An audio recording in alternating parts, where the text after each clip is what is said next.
are once again calling out California Governor Gavin Newsom for his hypocrisy. This time, the Democrat went on Twitter urging residents to cut down on their electricity use during the state's searing heat wave. But in the video, he's wearing a fleece coat, suggesting that his air conditioning was blasting. Take a look. We're heading to the worst part of this heat wave, and the risk for outages is real and it's immediate. Everyone has to do their part to help step up for just a few more days. Pre-cool your home. Run your air conditioning earlier in the day when more power is available. And we encourage you to close your windows and blinds to keep your home cool as well. And today and tomorrow afternoon after 4 p.m., in particular 4 p.m., please turn your thermostat up to 78 degrees or higher and avoid, to the extent possible, using any really large appliances. Wow, optics, optics, optics. It's the language of politics, Carly. You think someone on the advance team would say, hey, buddy, wear a T-shirt. Yeah.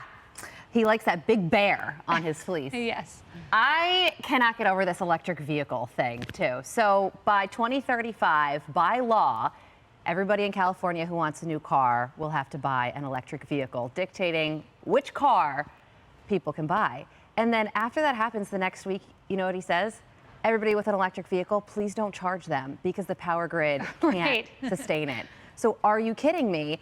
He's telling people to buy the cars, and currently the electric grid can't sustain it because it's a lot of renewables, solar, not coal, not fossil fuels, which are much more reliable. So what happens when all those electric vehicles are going to be bought by Californians in 2035?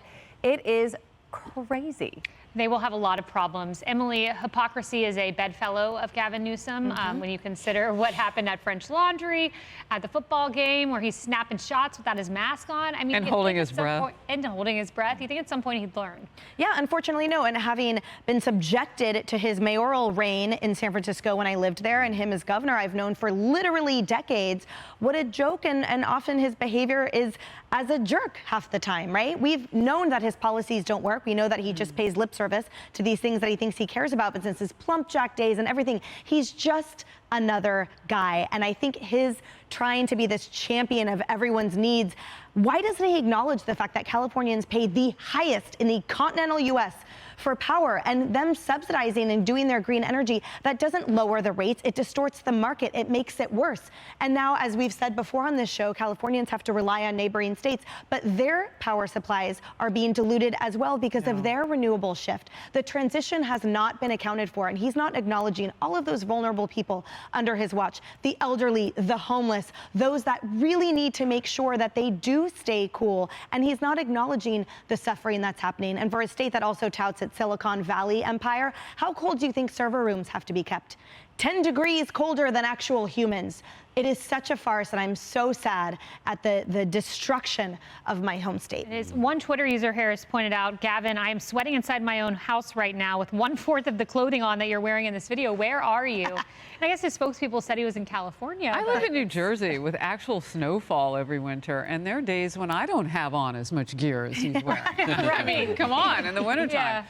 Look, the whole holding your breath thing was brought to us by the LA Mayor Garcetti. And I don't know, maybe it caught on like contagion during COVID restrictions and so on and so forth. But the hypocrisy that Gavin Newsom laid out, eating dinner when everybody else was locked down in their homes and it was a multi-star Michelin restaurant.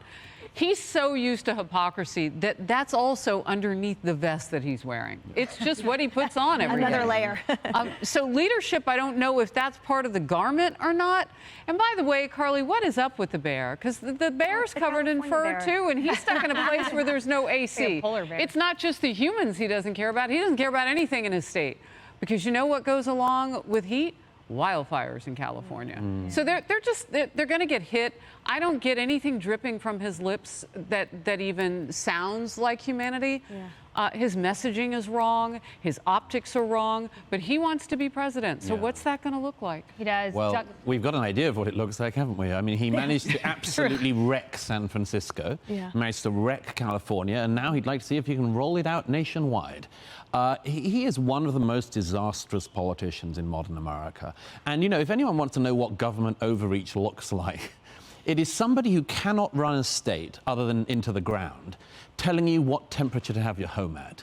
You know, there is nothing that this man has been able to solve in his political career. He has overseen San Francisco in particular become an absolute slum city, and it should be one of the most beautiful cities in the world. It was. And it was. And it's a needle-covered wasteland in the center. And this is a man who presided over that, now saying, this is the level at which you should have your thermostat. Yeah. No.